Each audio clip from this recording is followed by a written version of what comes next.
All right. Hey, what's up? It's time for some Q&A. Let's see what we discover today. If you're new here, get your questions in the chat and I'll do my best. The first one is from Joseph Grove. Hey Curtis, it seems to me like Swedenborg says our life on Earth is essential to develop our self and free will. How then do those who die as infants develop their free will without an earthly life? It's a tough one, tough affair, because I don't know. Let's see. We don't have to develop our free will on Earth. Free will, everybody has free will, and free will meaning we fundamentally have the option to pursue things that we enjoy. So to intend and make efforts to get things we enjoy. Doesn't mean we're going to succeed in those things, but that's the crux of free will, is choosing between pleasures that come from heaven and pleasures that come from hell.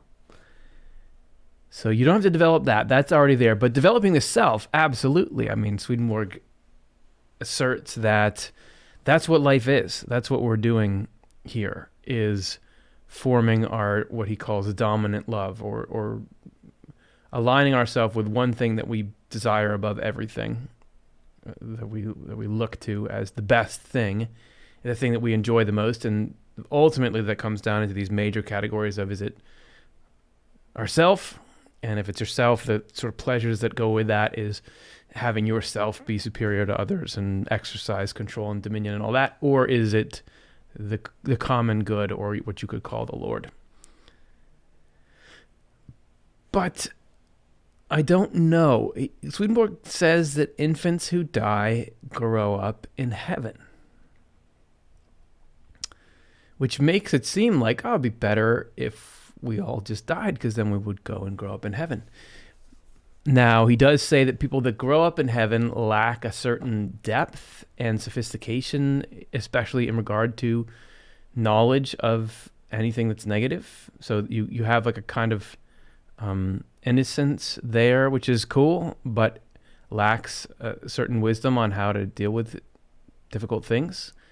So there's this kind of usefulness that you can't have in the same way if you're just in heaven. But that's not, that doesn't really answer the question of,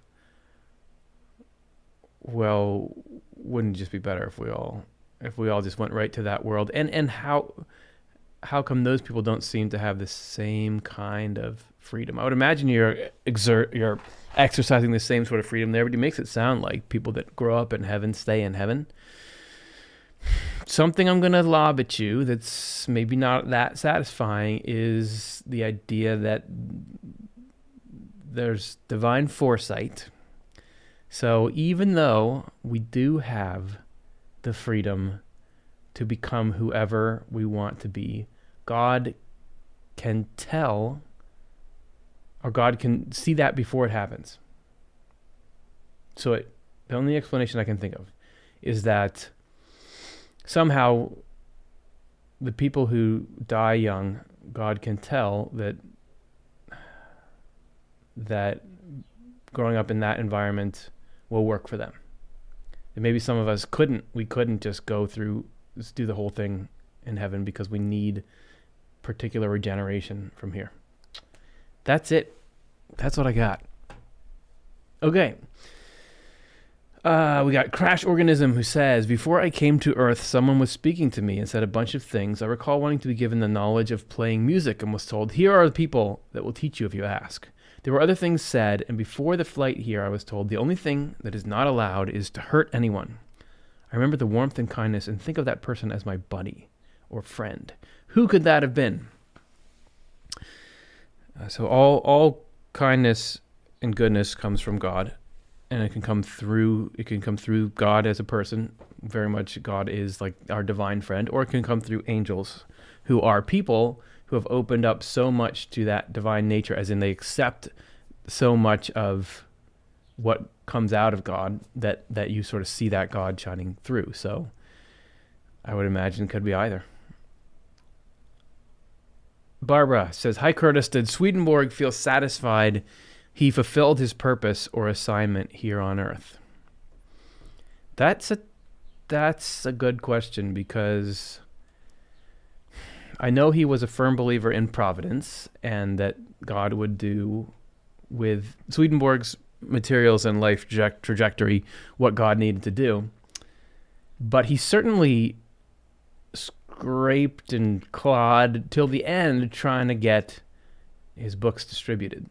Like, if you've heard it on the Inside Off the Left Eye podcast, Chelsea's done some research in depth about how Swedenborg would be writing one way, but then change strategies and try to get certain people to listen and do all he could to try to get the works out.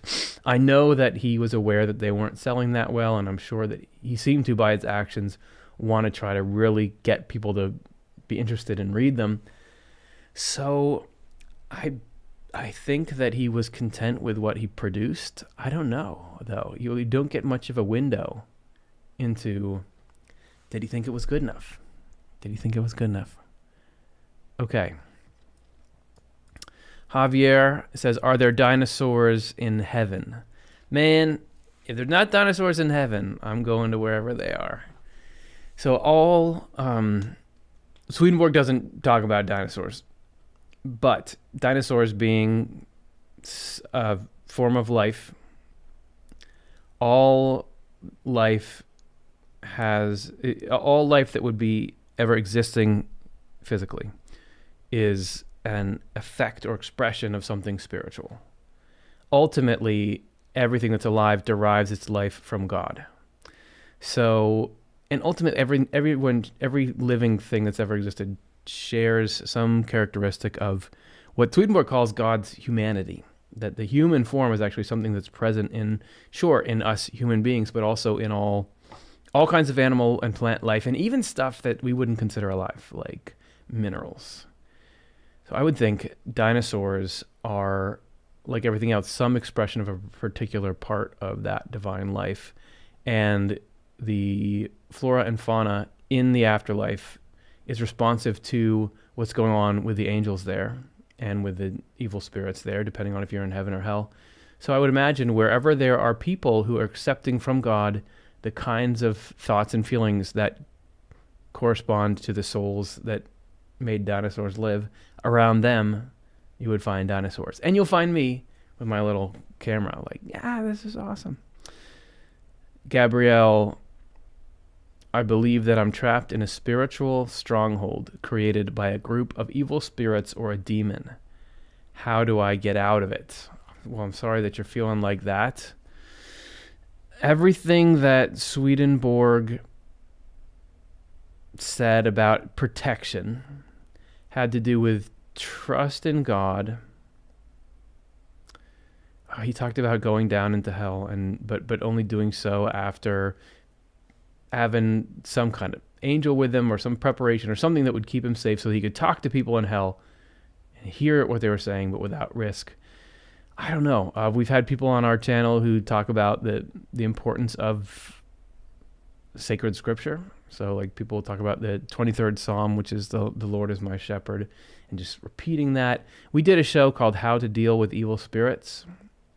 And just if you search evil spirits Swedenborg, we have a lot of videos about that. I'm sorry, I wouldn't know exactly what you're going through or what to do about it, but I would say start there, see if anything in there feels relevant to you, and I'm hoping that you're feeling free soon. Okay. If you're just getting here, put your questions in the chat. Okay, so we've got Brian Comiskey, who says, hi Curtis, you rock, dude. You rock, Brian. How do you explain to someone the transformation of Jesus overcoming human to divine during his life on earth? Let's see if I can do it. So the trick of Jesus is that it was this meeting place of God in the biggest sense and humanity. All of us have our inherited nature, which provides us with access to negative and positive things. We have this, what Swedenborg calls spiritual heredity, which is built up over generations, our tendencies to be into bad stuff, be into things that are harmful, enjoy things that are not healthy. And over our lifetime, God does the work of regeneration, which is to slowly wean us off that stuff and introduce us into the enjoyment of things that are kinder and more beneficial to us and more in line with the divine design, and also introduce into more true ideas and understanding what's really going on in life. So in Jesus Christ, you had, because Jesus had a human mother, just like all of us do, he had this human side to him, so the divine soul could go through this same process that we were all going through, but on this much grander scale. So instead of struggling against a few negative tendencies like each of us do, Jesus, in his overcoming of his own heredity, was actually going up against the entirety of hell, of everything negative that anyone believes and everything evil that anyone wants to try to do. So slowly and with much more thoroughly than we ever can, Jesus completely turned around everything that was negative in him, and through that, and it did it through the same kind of regenerative process, but just on a larger scale, where he actually went through spiritual crises like we go through spiritual crises. He had attacks from hell like we have attacks from hell. He had to learn truths from the Word like we got to learn truths from the Word. In the end, he had done the thing we're all trying to do in life, but perfectly and universally. And in doing that, created the path that we now try to walk down. Okay. Did Swedenborg ever reference, this is from Too Many Feathers, did Swedenborg ever reference an eternal sleep? No, as in there's no loss of consciousness for eternity. I think there's a talk about eternal sleep in the Bible, but anything there it's talking about sleep or death is talking about the state of life when we are devoted to what is evil and false, which is being spiritually asleep or spiritually dead because you aren't aware of your impact on other people. You don't really understand what love is, what truth is, what the things that are really alive are. But you maintain consciousness. Gabrielle says, how do people believe in the Bible or that Jesus of the Bible is real? The most powerful thing is when you feel stuff helping you.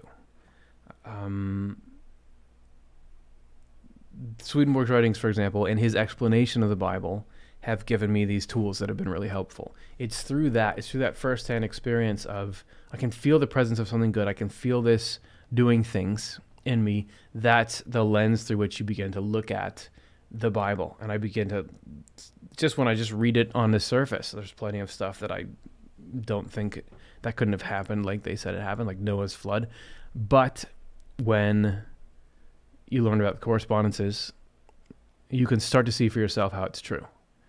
Because you can see that the processes it's describing, the stuff that's inside each one of us, it's describing these universal processes that you can see in yourself. The Jesus of the Bible is real. Yeah, a lot of people who feel like Jesus is real feel that way because they can feel some kind of immediate presence with them now. And I think that the more that we get to know, the more that you combine the stuff that you read about historical Jesus with your current experience of love with people and stuff in the present, I think those two things together create this three-dimensional or realistic conception of a loving, present, human God.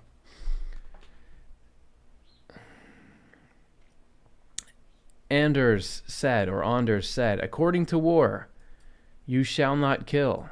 How about soldiers who are demanded to kill? Does that condemn them? No. Condemnation only happens through intent and enjoyment of evil. So I talked at the beginning of the show about I talked at the beginning of the show about freedom and what freedom is, and that freedom is the enjoyment of evil. So if you are having to do something because somebody forced you to do it, or if you're doing something because you think this is right. Swedenborg talks specifically about war and says that there's times when countries have to defend themselves, and as such, killing has to happen. That can happen. It's obviously something that we'd much rather not have, but it doesn't mean that this is something that makes you go to hell. That sometimes it's a necessary evil. So it depends. For like a soldier who's killing someone, why are they doing it? What do they believe about what they're doing? How do they feel doing it? What's their intent, and how they feel about it afterwards? Those are the things that really matter. So if somebody is in a war and they believe I've got to protect my country, and this army that I'm fighting is trying to come and do a lot of harm, then they're trying to act from what they believe is a good motive. Oftentimes, from what I've heard and read, people are just thinking about the other soldiers that they're with and that they have to try to protect them. It's all about what's in your heart and mind. People can have false premise and think they're doing the right thing when they're doing the wrong thing. So, or on the other hand, if you're there, but you enjoy killing and you kill more than you have to, and you do it in cruel ways that you don't have to, because you're just, oh good, a war is here, so I can get away with this, then that would be the kind of thing that you condemn yourself by doing. So it's all the action itself. There's no hard and fast rule about it. It has to do with what your intent is and what is it that you enjoy or don't enjoy about it.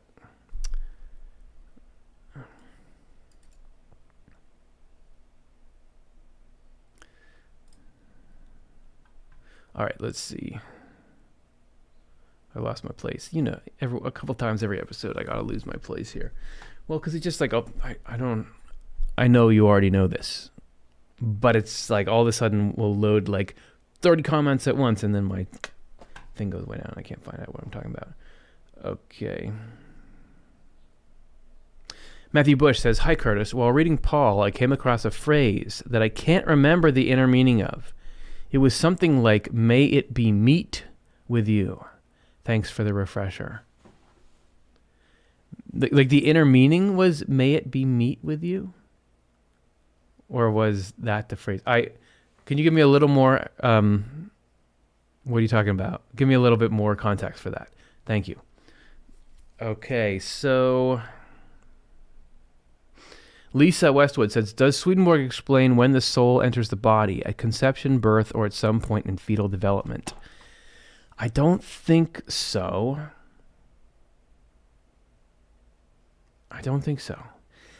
Let's see. He does talk about the process of this spirit forming. Like that when a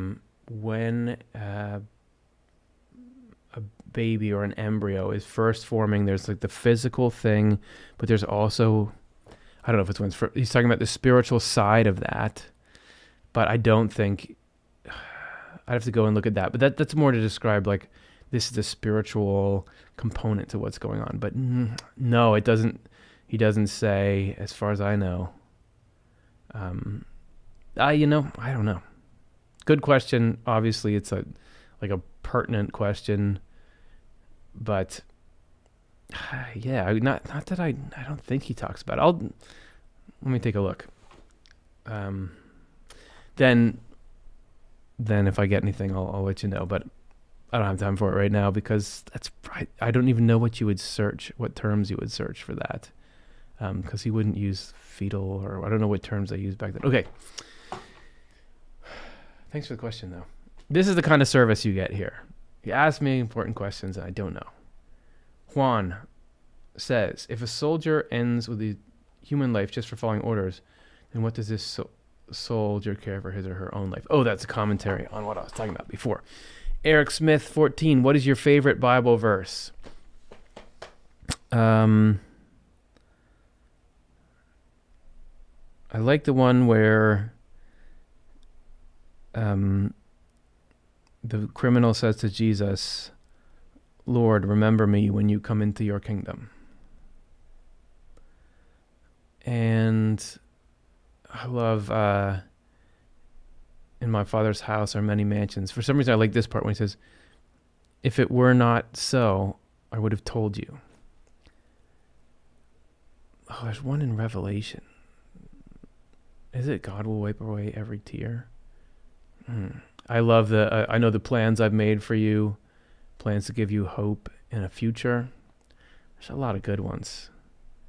And sometimes it's just like the way they make you feel. Like there's some poetic something to it. So there's a couple of mine. Good morning, Paula. Gaston says, in Freudian psychoanalysis, there is the theory of drives that move the mind. That would be the influence of spirits. I don't know that theory in Freudian psychoanalysis, but I know that Swedenborg does assert that drives move the mind. So, meaning stuff of the will, feelings, intent, and seeking of pleasure really dictate the way that the intellect or our thought life works, because our thinking is always following some urging of our will. So, for example, even if you had some drive to, I just want to be able to explain this really clearly, this thing to these people, so that they'll think I'm a great thinker. There's always some motivation, good or bad, that we can have in it. That would be the influence of spirit. Spirits influence our will. All the negative drives that we have, the drive to defraud or steal or harm other people, the drive to cause pain of any kind for our own pleasure, the drive to assert ourselves over other people, all that comes from spirits. Like that's hell's influence on us. And then the positive drives that we have, so the drive to serve, the drive to care for and nurture and heal, the drive to do something useful and contribute, those come from God through angels. So yes, spirits influence our drives, and our freedom is the ability to toggle between which influences we want to favor and cultivate and eventually make central to our lives.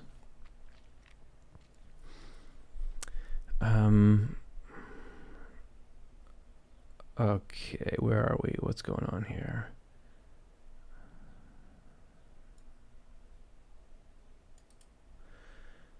Okay, this is from Juan. Hi, Curtis. Again, thank you for spreading your wings of knowledge and compassion. Here's my question. Are Jesus Christ's spiritual disciplines, fasting or breathing, mentioned in Swedenborg's texts? I don't know if he says anything about fasting. I mean, he talks about the correspondence of fasting and everything like that. But as far as physical fasting, I don't know if there's any record of Swedenborg doing it. He certainly simplified his diet. I don't know what my source is on this, but I've got it in my head that when he was writing, he was really just like kind of coffee and bread and milk was about what he was doing. I'm sure he did more, but that was a lot of what was fueling him. But certainly breathing. Swedenborg doesn't go around and say, here's what you should do for breathing, but he talks all the time about the link between breathing and thought. So he'll talk about rhythms in the spiritual world that affect how his breathing is. He'll talk about an internal breathing versus an external breathing, and that when he undergoes his dying experience where he gets shown what it's like to pass away, he says that his physical breathing just about stopped, but his spiritual breathing kept going a little bit. He would, the breathing thing, although he doesn't give you, like, here's how to do box breathing for 4 seconds, but he certainly seems to link breathing and thought. Pleptor Me says, is this live? Yeah, it's live. It's live. Unless you're watching it after the fact, then it was live. If it wasn't live, I would have more. I would be able to answer these questions better. I'd have more. I would go and prep. Hi, Curtis. This is from Sean Smith. Do you think it possible that things in the spiritual world and the way it operates could have changed since Swedenborg was giving insight into it? I do. I do think so. I mean, look at how much the physical world changed. And I think it's probably separating out things that are relatively impermanent with things that are permanent, because however physics works hasn't changed between now and when Swedenborg was talking, like in the physical world. But technology, culture, so many things have changed since Swedenborg was around physically. So in the spiritual world, it's a very dynamic place. You may have heard us talk, for instance, about how there are 3 levels of heaven. Swedenborg talks about the point at which the second level was created. It wasn't always there. This was something that God did to manage the way people's minds were working and everything. Swedenborg talks about how in the middle of his writings, there was this massive shift in the afterlife called the Last Judgment, which is one of many last judgments that have happened. Last referring not to final for all time, but last step of a particular stage in the spiritual history of the human race. In 1757, which was midway through, there was this huge reorganizing, and whole groups of communities of people who were outwardly religious but inwardly cruel, who had been in the lower levels of heaven and causing all kinds of problems there, they were moved out and things were rearranged. So there was tons of change there. I think there's a lot that has changed, and I think there's some things that haven't changed, and that's fascinating to me to try to what if what he describes is a E equals MC squared kind of thing. It's just how it is. I don't even know if that equation is still, do people still think that is an accurate description of reality? Is it something that just is? I think he does describe some of these permanent laws. I think some of it is, this is how the spiritual world was then, which we can infer stuff from now. But I think, yeah, there's probably plenty of different stuff, even just technology and things that world, the world he's describing, there's a lot of elements that look similar to the world as it was in Swedenborg's day. I think all the people that went there now, that are in there now, they came from, the 1980s or the 1950s. Like, these are recent modern people, and they would have brought their minds and lives and thoughts and characteristics and everything to that world. So yeah, I think it's way different. I just don't know. It's way different, but some things are the same, and some of the operating principles still go. Gabrielle, why do some people who have died and came back to life say that hell is a fiery brimstone place of people getting tortured? Where do they get these different bad hell descriptions? That's like, ugh. How could there be anything like that if there's God?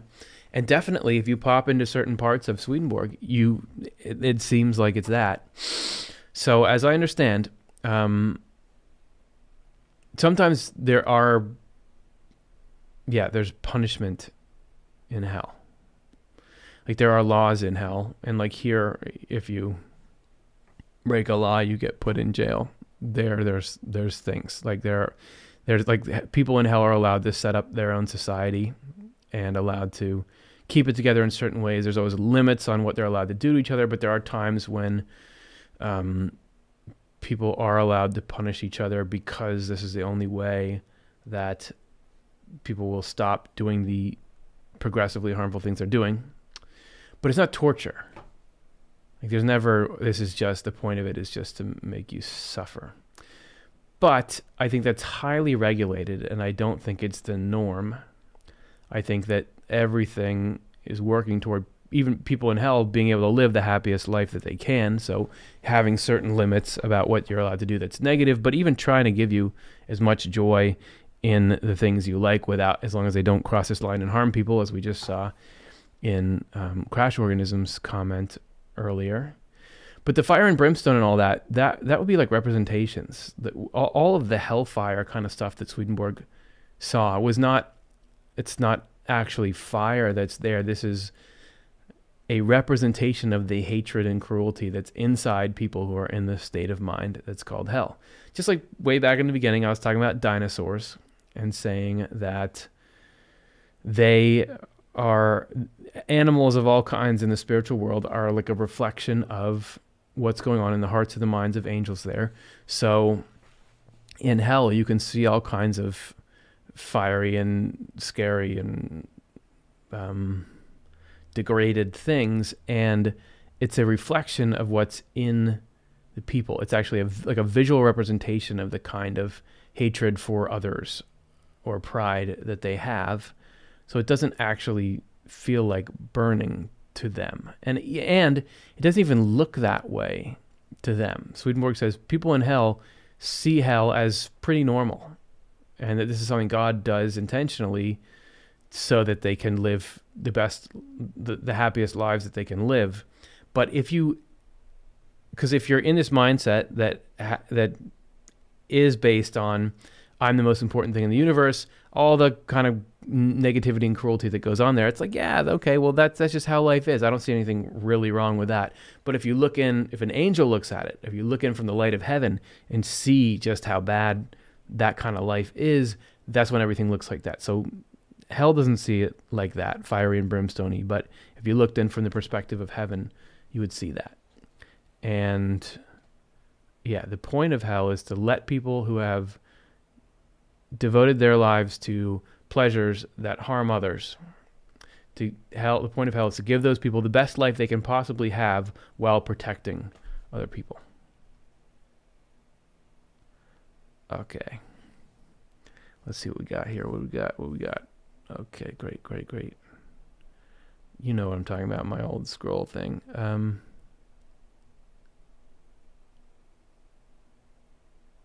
Okay, Bob Jensen says, yo, real genuine question. Why did God create some to be ugly, unintelligent, and poor, and others to be rich, beautiful, and intelligent?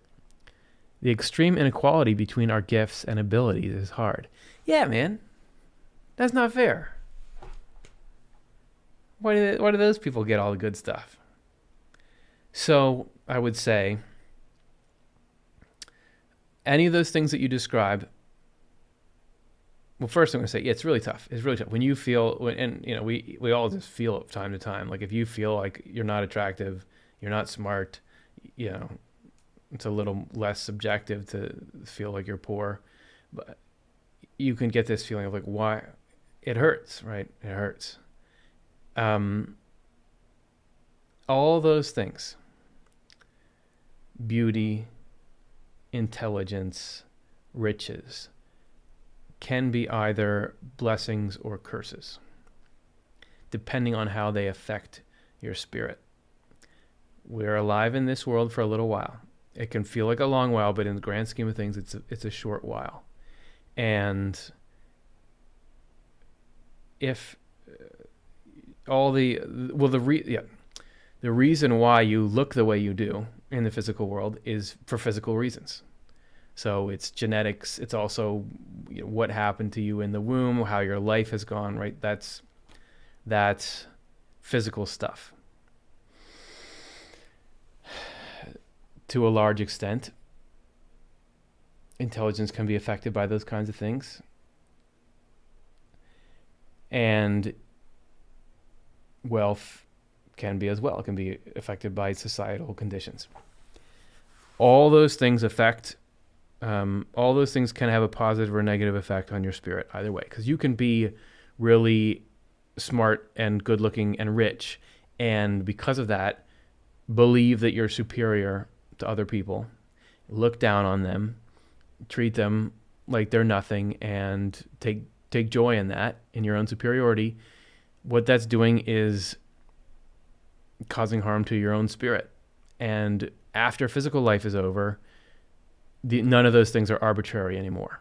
Physically, it can kind of seem arbitrary. Are you smart or are you not smart? Are you beautiful or not beautiful? Are you rich or not rich? It kind of feels arbitrary. It doesn't have anything to do with your character. In the spiritual world, it has everything to do with your character. There, all of our faces are an image of what we love and how we think. So people who are loving and kind in the afterlife look beautiful. And people who are good-hearted in the afterlife are smart. Swedenborg was a very intellectually gifted person and ran in a lot of intellectually gifted circles.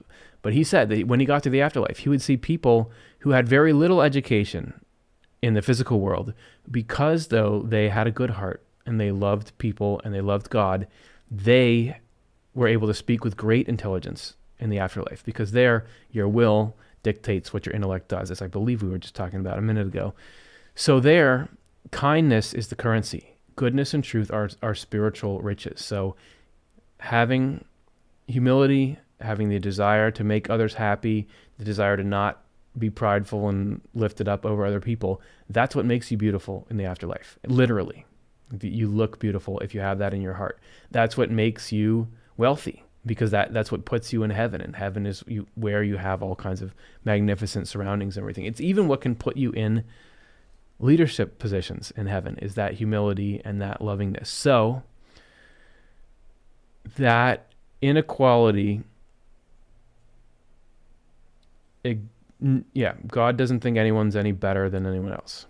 That inequality exists for a lot of reasons, but it's temporary.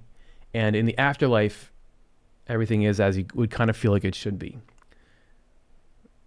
So people there kindness is linked to beauty there, and wealth is linked to kindness as well. And so is intelligence. Everything comes from kindness and humility. That's what leads to all those things. Whereas here, you can be a total jerk and have all that stuff. That's a great question. Is that clear what I'm saying? Hope so.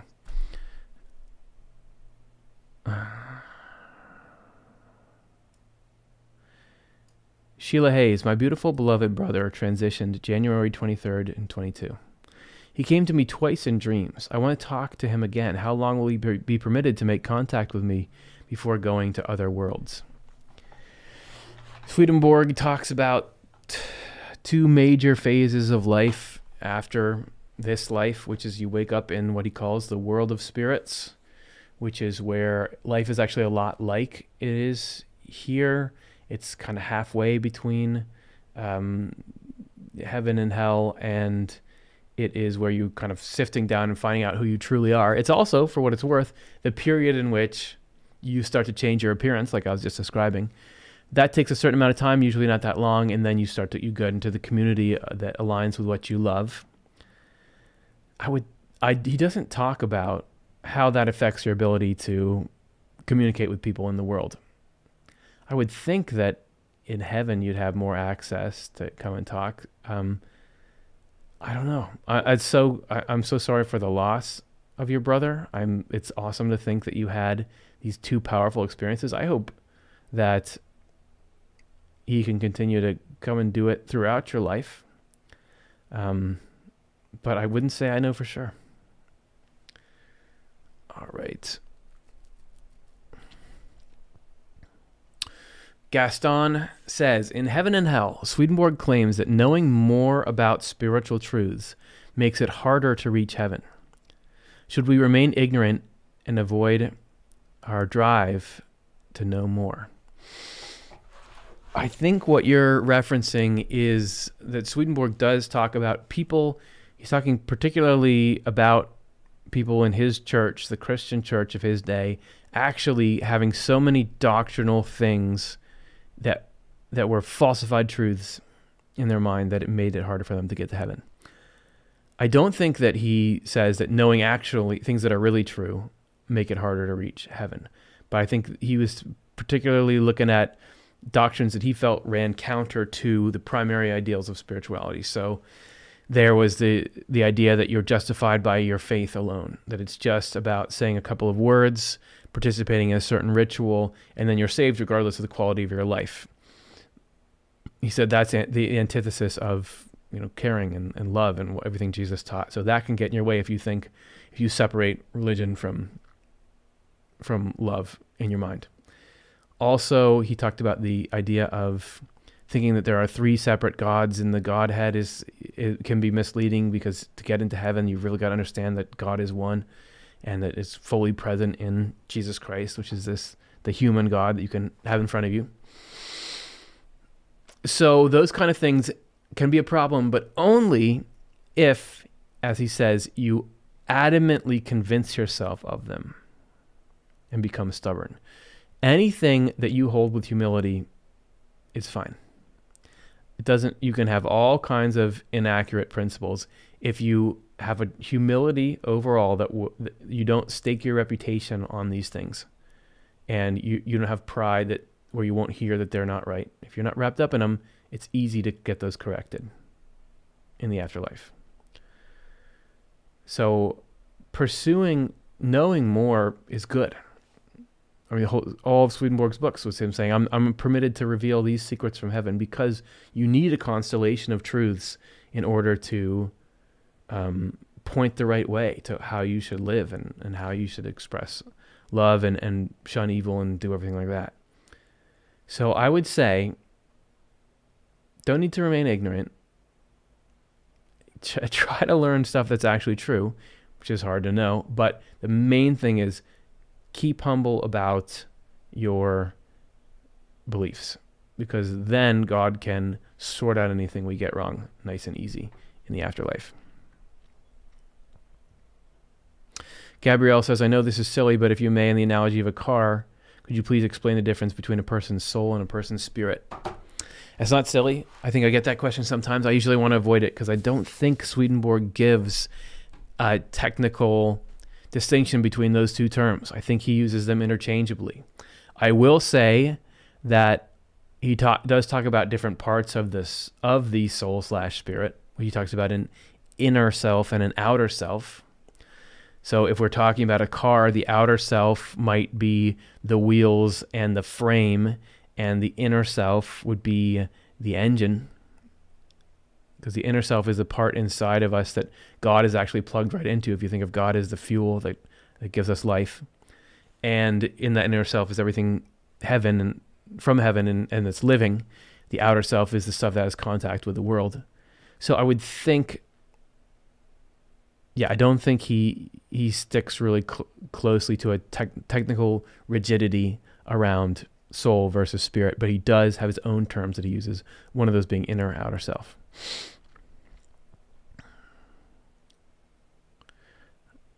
Okay. Induja says, do pets reincarnate to the same owner? How can I meet my pets in the afterlife if they have reincarnated? All I want is to meet my pet babies on life on the other side. Swedenborg does not ever talk about pets reincarnating. So I don't think they come back. I think I would hope that you're going to go and meet them. And that would be the coolest thing in the world. I got a lot of pets that I would love to see. But no, I don't think with Swedenborg's worldview you would find pets reincarnating. For what it's worth, he doesn't think that people reincarnate for the same reason. Because how am I going to go find my loved ones if there's somebody else now in some other place in the world? Steven says, are there any things /concepts /ideas you find hard to believe when it comes to Swedenborg's material? Oh, for sure. Well, I mean, there's this whole, he talks about life on other planets, and particularly in his book, Other Planets is, I think, the latest translation of it. He talks about the spirits he talks about interacting with spirits that came from the planets in our solar system. There's all kinds of theories on what that means, because I don't think there's actually sentient beings on those planets. I don't think so. I mean, I think we've looked at them with satellites and stuff, and it doesn't seem like they're hospitable to life. He talks as well about aliens or beings out in the universe. So I think he got something wrong there. I think it's maybe like he's misidentifying where it comes from. If you look in his Journal of Spiritual Experiences, he's really kind of mulling over how to identify these spirits, and I think he landed on. So that's like the big obvious one. So there's a good one for you.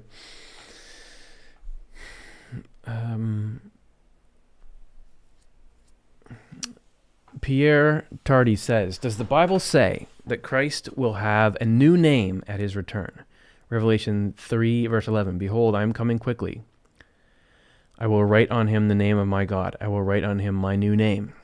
Name in the Bible means quality.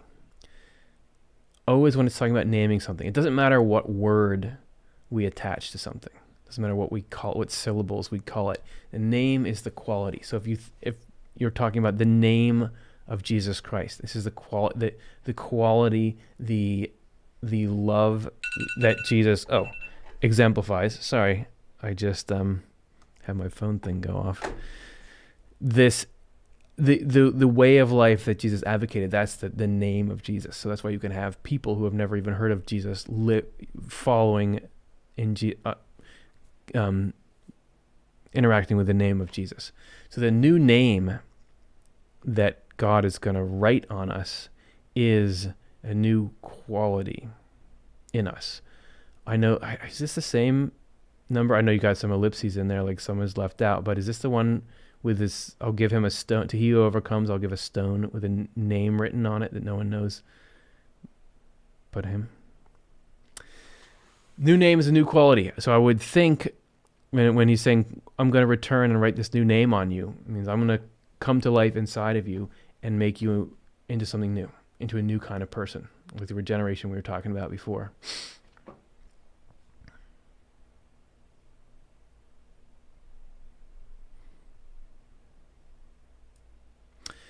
DNA says majority of the Bible is metaphorical. That's why it becomes so controversial. However, I think they believe they have the names wrong. Devil is not equal to Lucifer. Lucifer, God is love, not punisher. Thoughts? Yeah, so I was just saying, names are about the quality of things. And yes, God doesn't punish anyone. God cannot even look at people with a frown. True Christianity 56. And yeah, so as far as any name that's used, the devil or Lucifer or God or Jesus or Jehovah God or King of Kings or Lord of Lords or Prince of Peace, all of these represent different aspects or qualities of the thing that's being talked about. Brian Comiskey says, in a past show, you did say one of your faves was he will wipe away every tear. That's right. When talking about favorite Bible quotes, how is that not good? You think about all the tears, all the different kinds of tears that you have in life. It's just awesome to think, oh, could everything work out? Could everything work out? And this is why we're interested in the spirituality, the religion game. This is why we're drawn to it. Could it really be that this all turns out okay?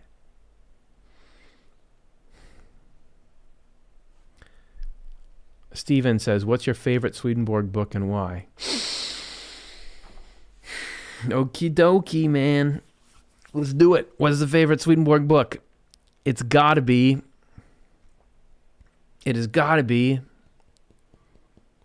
Oh, man. Right now, I think it's Secrets of Heaven.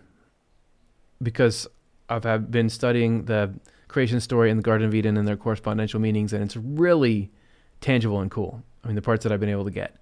It's not the easiest one to read. It's like you have to really acquire that taste. The other two in the running would be Journal of Spiritual Experiences, because it's just so full of raw material, and then Heaven and Hell, because there's so much brilliance in there. Those are a couple. Okay. Oh man, it's time. It's past time. Let me see if I can get to one by somebody who hasn't asked one yet.